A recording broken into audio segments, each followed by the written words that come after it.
Të dielën në orën 19 në emisionin Islami dhe shoqëria me Hoxh Sedat Islami do të trajtohet tema konsumimi i alkoolit. Çfarë statistika na sjell ky emision që flasin për pasojat e dukurisë së konsumimit të alkoolit?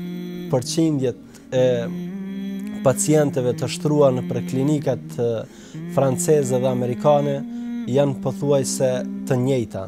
A është ndaluar çfarë do pije dehëse? Çdo gjë e cila de, pavarësisht se prej çfarë produkti vjen, ajo ndalohet.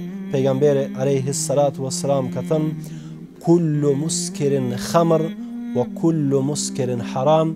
Çdo gjë dehëse është alkool, është në dispozitë e alkoolit dhe çdo gjë dehëse është e ndaluar. Cilat janë rreziqet që rezultojnë nga përdorimi i alkoolit?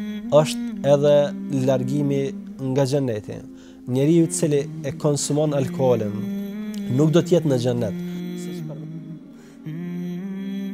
Emisioni Islami dhe shoqëria me Hoxh Sedat Islami e diel ora 19 në PIS TV.